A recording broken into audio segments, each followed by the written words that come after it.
Hey folks, back in the garage again, and we're going to have a look at some electrical stuff on the car. So let's have a quick look here. This here is the end of the washer bottle electrical wiring, and I have this washer bottle here and this washer bottle here. So originally I thought the motor had gone in this washer bottle, which is the thing that happens. So I got this one which has all fresh motor and all that stuff. Plugged it all up to this because it fits. Oh, putting water everywhere. Plugged it all up and no dice, no nothing happening. So that was one issue. The other issue, if we go in here. So the horn is supposed to be on these switches here. So I look at how they work. I hadn't sort of looked before, didn't understand what was going on. So this plugs into here, and when the button is pressed, it completes the circuit. So relatively simple here. So there's nothing broken in there. So that's the horn end of things. The washer is on this pull here. So, right now it's on here. So if I squeeze that, I get water on the window. That technically is correct. The horn is currently here. Get excited for the sound.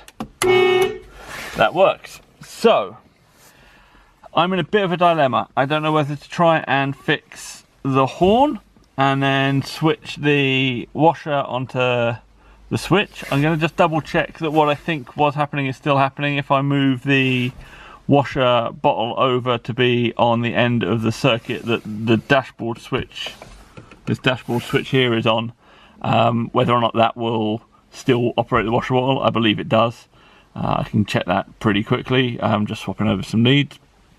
Assuming that's still the case, I'm still in this weird dilemma. If I can get the washer bottle on that switch, I would be happier with the dash on the horn on the steering wheel.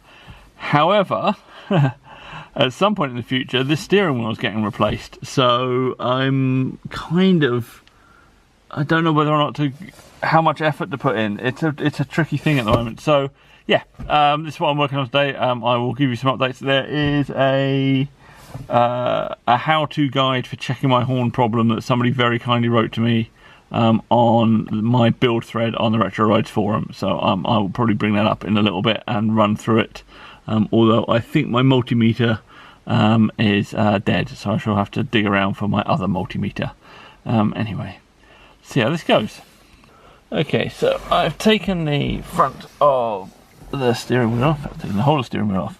The horn, as far as I can tell, it forms a loop, and I've been informed over the past few weeks the car is negative earth, so it only needs a single loop effectively to make a connection. I believe the horn is coming through this bit here, so this little copper pipe rubs on the back of this set of switches. Sorry, I'm using my phone as a light. So that then, the reason I'm using my phone as a light, goes back here. One moment.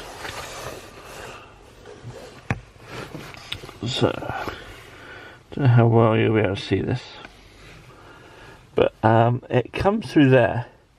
See that little black wire? So there's this block here, and I thought that's what it went into, but it doesn't. It comes across here and goes into the bottom of this block here. I've tried hooking up the cable, so this is the back of the switch I've got.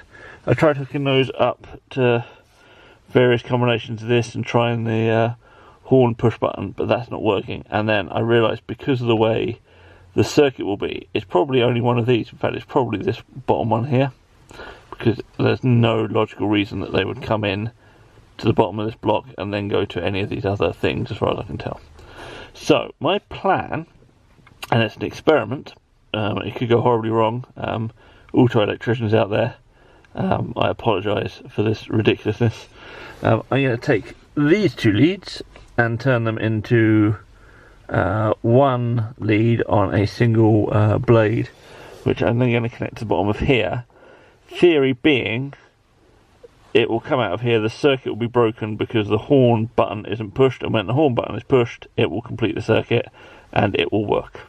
That's my current thinking. I am sorry to say that I can't find a working multimeter, so I'm having a stab at this today. If it works, it works. If it doesn't, well, you never see this video. This is one of my favourite tools for doing electrical stuff. I can strip wires, I can cut wires, and I can do crimping on it. So I can do pretty much everything I need to do for at least basic levels of car electricals with just this. And I use it in the house as well, not all that stuff. It's a great tool, so if you can get one, get one. The other great thing we're doing in electrical work is to have a kill switch. So kill switch, disengage, which means I am now safe to work on the car without having to do full battery disconnects and all that kind of stuff, which is nice. So there's my horrendous temporary fix. Whilst I was doing it, I had this sudden realisation that this is not going to work. But let's just double check that.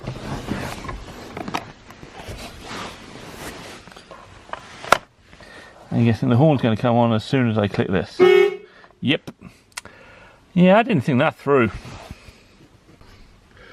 Okay, so that didn't work, and I think I know why. Well, obviously I know why. I was creating a circuit before it even got to the thing. I wasn't thinking straight because this stuff is doing my head in. But I'll probably leave that in the video. You can see my inner turmoil and my foolish workings.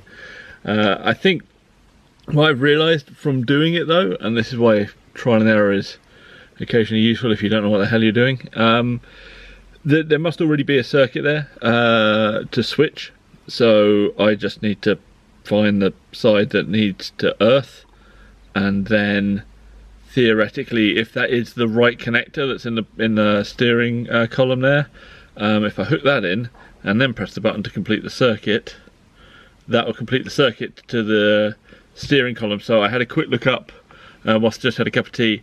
The steering column is earthed, which makes sense, and so if I can complete the circuit from the switch to the steering column, I only need one side of my current switch to be working.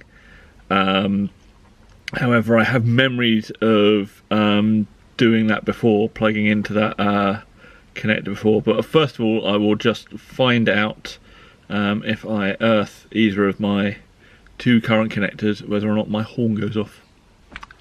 Well, that went well. I have 1,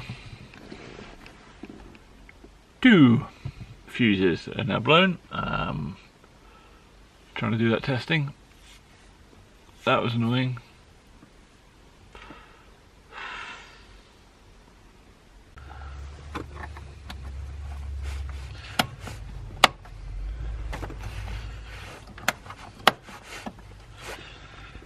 So I just went to get some fuses, which I just put in, seeing as I just smashed up a couple. And whilst I was in the ever dreadful Halfords, I found this, which is a push button switch, which I think I can probably use as a horn or a washer switch, if I can work out how to mount it. I also bought this. I've got a spare slot kind of thing under the dash, but I don't know if there is enough room to fit either of these two in, but this would be preferable as a horn. I think that'll work. So I'm going to attempt to change my plans, which is to wire that up and then work out how to mount it. It's got some kind of ability to be mounted. I just don't know where the hell it will go. Isn't this fun? Take one Dremel and make one hole bigger. So I'm now going to attempt to put the push button switch in there. Sorry Datsun aficionados for cutting up some more of a Datsun dashboard, but frankly this dashboard has been ruined at some point previously. So I will rectify that by one day, either 3D printing a better solution or importing a dashboard from Japan and redoing the whole thing. But for the time being, I just want a working car.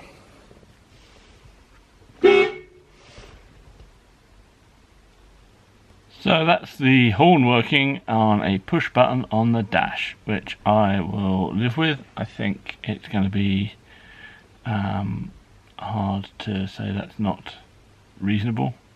It's still not on the horn ring. I have no idea what's wrong with that. Yeah, I'm aware that what I was doing earlier was insane, but I was just kind of losing my mind as to why that just wasn't working. So at some point when this is drivable, it will go to someone and it will get its electrics done. The electrics on this are a nightmare really, not just because electrics on cars are insane. It's got an engine swap, and the dashboard is wired up differently to how it would be a standard. So whilst I have the wiring diagrams for the majority of it, a lot of the cabling underneath, there's bits and pieces that aren't plugged in that were plugged in previously, and so I haven't ended up with like some weird loose ends, and I'm not sure if that's things I've done in the past, which it shouldn't be the only thing I've ever fiddled with as being that horn. So there's just stuff in there that doesn't make any sense anymore, on top of the fantastical auto magicery that is wiring in cars. So that's the horn working. I now have a spare switch, and I can run a feed from the battery to the pump, so I can do the washer bowl. But I am not doing that today because it is cold out here, and frankly I'm fed up of this car.